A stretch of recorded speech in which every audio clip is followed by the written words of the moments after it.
Fern, please. Gusto ko lang makausap si Carol. Wilfred, kung anong masasabihin mo, wag mo na ituloy. Umuwi ka na lang. Fern, please naman. Carol! Carol! Please, uwi na! Umuwi ka na lang, wag mo na ituloy. Carol.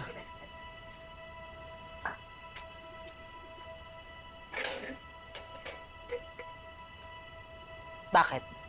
Carol. I don't know why I'm here or why I'm doing this, pero pakiramdam ko, kailangan ko magpaliwanag sa'yo.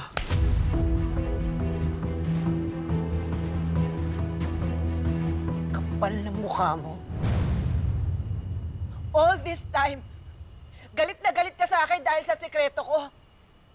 Oo, tinago ko yung pangalan ko, yung pagkatao ko, pero ikaw, tinago mo yung affair niyo ni Ronnie. Carol, nangyari lang yun ng isang beses. There was no affair. Bakit ilang beses pa kailangan mangyari para tawaging affair, ha? Ang point is, nagloko ka, Wilfred, and for sure nagustuhan niyo yun. So, sino ngayon sa atin ang sinungaling, ha? At Wilfred, hindi ka lang basta sinungaling. Mangloloko ka pa. Carol, alam ko nagsekreto ako. Pero ikaw, Carol, kahit kailan hindi kita niloko, maniwala ka sa akin. Ako maniniwala sa'yo. Wilfred, ginawa mo rin to sa una mong asawa. Kaya nga naglasing si Ma'am Joy nung gabing yun, di ba? Akala ko nakainom lang siya, kaya kung ano-anong pinagsasasabi niya, ngayon na-gets ko na. Napakasamahan ninyo ni Ronnie. Please, makinig ka muna sa akin. Wilfred, ikaw makinig sa akin. Ilang taon kong tiniis yung kagagahan ng babaeng yan. Kaya pala simulat sa pool, ang laki na ng galit niya sa akin. Kasi may claim naman pala talaga siya sa'yo. Wilfred, sabihin mo nga sa akin. May relasyon pa ba kayo nung kasal tayo? Carol, wala. Carol, hindi ko magagawa sa'yo yun. And you knew how much I pushed Ronnie away from our lives. Kung pagsalitaan mo ako, kung hamakin mo ako, nun pakiramdam ko ako yung pinakamasamang asawa sa buong mundo.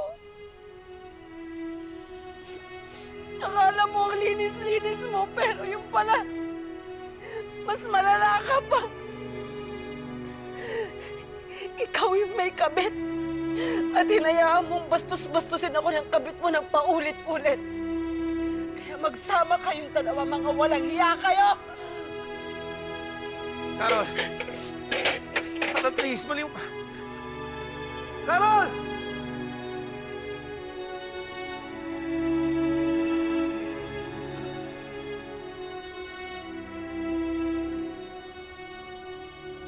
Finally! Gian! Ang tagal mo naman sumagot. Ano bang ginagawa mo? Patulog na. Bakit? Wag muna. Sabay na tayo matulog later. So come on over and let's celebrate. Anong okasyon? Ano pa ba? My victory! Alam mo, dahil sa ginawa ko, sigurado ko hinding-hindi na magkakabalikan si Carol at Wilfred. So halika na, pumunta ka na dito and let's celebrate. Let's have some fun! No. Mag-celebrate ka mag-isa mo. Nakalimutan mo na ba kagad? Yung mga sinabi ko sa'yo? Pagod na akong maging sunod-sunuran sa'yo. Okay. Looks like someone's still nursing their hurting ego. Pero sure naman ako babalik at babalik ka sa akin. Because I am such a charismatic magnet. You mean a charismatic, manipulative narcissist girl? Gusto mo talaga magkapikunan tayo no? Fine. Dahil positive ako na magkakabalikan kami ni Wilfred. Here's something for you. You are nothing but trash to me. You're such a mood killer.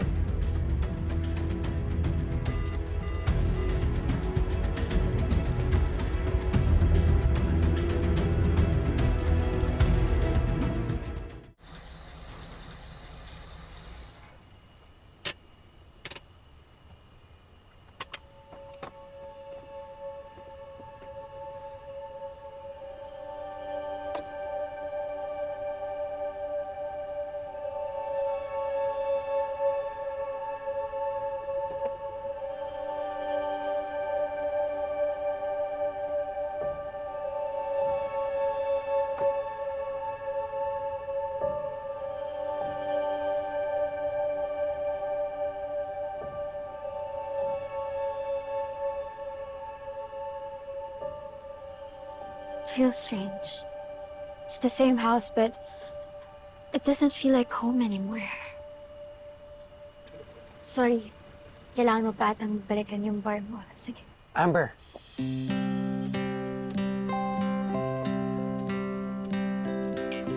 Eyes are open and I look to the left side of the bed. I didn't notice I was smiling as I slept. Pwede ka namang hindi mo na pumasok sa loob kung hindi mo pa feel. Pwede rin kitang samahan dito hanggat sa ready ka na pumasok. Wala naman akong pupuntahan eh.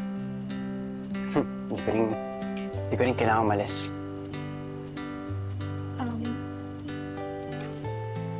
I know that we're not close anymore.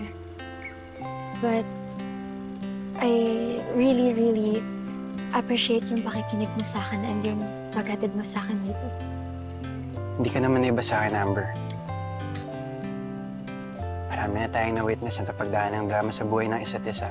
Kaya kung kailangan mo lang ng kasama, kausap, at makikinig, nandito lang ako. Nandito pa rin ako tulad ng dati. It's okay. I really have to go now. It's been a long night.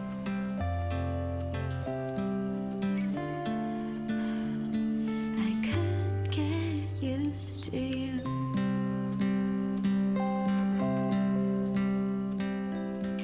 Cheeks are aching as I grin to your Amber? Amber, baka pwede tayo mag-usap. Talaga ba, Dad? While you're drinking like that? No, tatapusin ko na to. No! Ituloy mo na yan.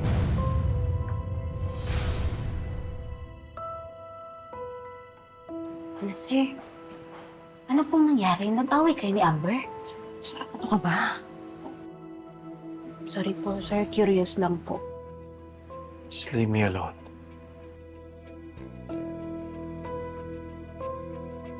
I said, leave me alone! Leave me alone po.